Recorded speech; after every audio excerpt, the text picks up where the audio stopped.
بسم اللہ الرحمن الرحیم صلی اللہ علیہ حبیب محمد وعلیہ آلہ وصحبہ بارک وسلم۔ حضور جان عالم صلی اللہ تعالی علیہ وآلہ وسلم نے ارشاد فرمایا ان اللہ یبعث لہذہ الامت علی رأس کل مئۃ سنۃ من یجدد لہا دینہا۔ ماشاءاللہ۔ بے شک اللہ تعالی ہر 100 سال کے سرے پر اس امت کے لیے ایک ایسے آدمی کو بھیجتا ہے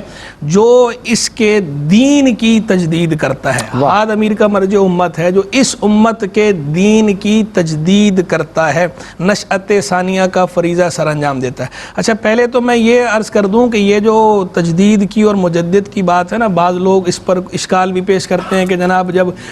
اسلام کی دین کی تکمیل ہو گئی اور جب ختم نبوت کا معاملہ ہو گیا تو اب یہ الگ سے روایت میں تجدید کس بات کی، تو اس اشکال کو کلیریفائی کرنا بھی ضروری ہے۔ تو اس کے لیے میں یہ عرض کروں گا کہ بات یہ ہے کہ یہ تو تائید کر رہی ہے ختم نبوت کی یہ حدیث، تبھی تو مجدد کی بات کی جا رہی ہے کہ چونکہ نبوت کا دروازہ بند ہو گیا اب آگے کسی نبی نے نہیں آنا تو اسی لیے تو مجدد بھیجا جا رہا ہے کہ نبی نہیں آئے، نبوت کی نہیں تجدید کی بات ہو رہی ہے۔ اور پھر تجدید کے اندر بھی یہ ہے کہ جب اتنا عرصہ گزرتا ہے تو اتنا عرصہ گزرنے کے بعد کچھ گرد و غبار آ جاتا ہے، تو یعنی جو مجدد ہے اس کا کام دین کی حسین صورت پہ جو گرد و غبار آ گیا اس گرد و غبار کو دور کرنا ہے جو لوگوں کی طرف سے ہے، تو وہ پیوریفائی کرتا ہے۔ یعنی مجدد الگ سے کوئی نئی چیز نکال کے نہیں دین کے اندر شامل کر دیتا، بلکہ اسی دین کا جو اصل حسن ہے اس پہ جو گرد و غبار پڑا ہوا ہے اس گرد و غبار کو دور کرتا ہے، اجالا کر دیتا ہے اور جو اصل صورت ہے اسے نکھار کے پیش کر دیتا ہے۔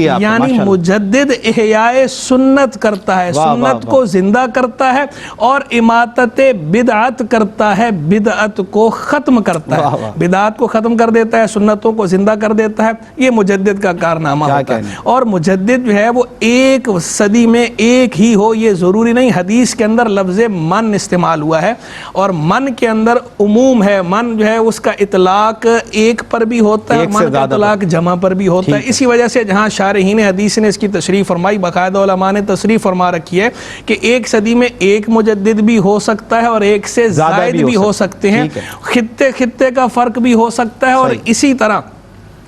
شعبے کا فرق بھی ہو سکتا ہے کہ کسی ایک شعبے کے اعتبار سے ایک مجدد ہو اور دوسرے شعبے کے اعتبار سے دوسرا مجدد ہو۔ مثلا کوئی اخلاقی سطح پر اور دعوت اور تبلیغ اور تربیت کی سطح پہ تجدید کا فریضہ سر انجام دے رہا ہو اور کوئی خاص علمی سطح پہ تجدید کا فریضہ سر انجام دے رہا ہو۔ یہ الگ بات ہے کہ جو علمی اور عملی دونوں سطحوں پر ہو تو چونکہ وہ جامع ہے اس کی شان ایک الگ ہے۔ اور حجت الاسلام مرشد الانام امام ابو حامد زین الدین محمد بن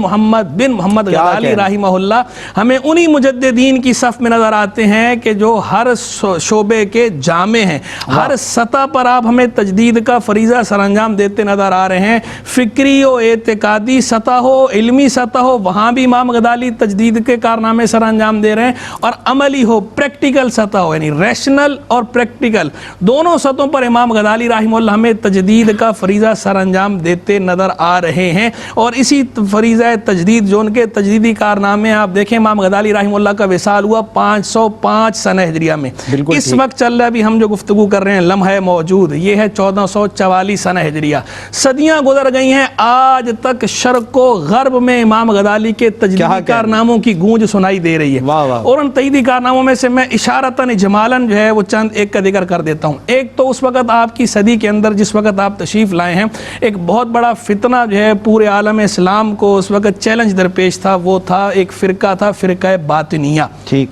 اب باطنیہ کے جو افکار ہیں، جو لوگ بھی تاریخ کا علم رکھنے والے ہیں، تاریخ پڑھنے والے ہیں، وہ جانتے ہیں کہ اسلام کے لیے کتنا نقصان دہ تھا یہ۔ تو امام غزالی رحمہ اللہ نے اس کے لیے علمی اور عملی دونوں سطحوں پہ کام کیا ہے، یعنی آپ نے تبلیغی مسائل بھی سر انجام دی ہے، پریکٹیکلی فزیکلی بھی، اور تحریری صورت میں بھی آپ نے 8 کتابیں لکھی ہیں اس فتنے کے رد میں۔ ان 8 میں سے ساری تو چونکہ ہم تک پہنچ نہیں پائیں، مفقود ہو گئی، مسنگ ہو گئی جو ہے مرور زمان سے، ان 8 میں سے 3 ہم تک پہنچی ہیں۔ ان میں سے ایک کا نام ہے فدائع الباطنیہ و فضائل المستدھریہ، دوسری کا نام ہے القسطاس المستقیم، تیسری کا نام ہے جواب المسائل الاربع۔ یہ اس فتنے کے رد میں آپ نے جو کتابیں تالیف فرمائی 8، ان میں سے یہ 3 کتابیں آج تک موجود ہیں اور انہیں آج بھی پڑھا جا سکتا ہے، اور پڑھ کر پتہ چلتا ہے کہ امام غزالی رحمہ اللہ نے علمی سطح پر کتنے بلند بانگ انداز میں ان کے دعاوی کا رد کیا ہے، ان کے شبہات کا رد کیا ہے، اور جو اسلام کی حقیقی تعلیم ہے اسے کیسے آپ نے نکھار کر پیش کیا ہے۔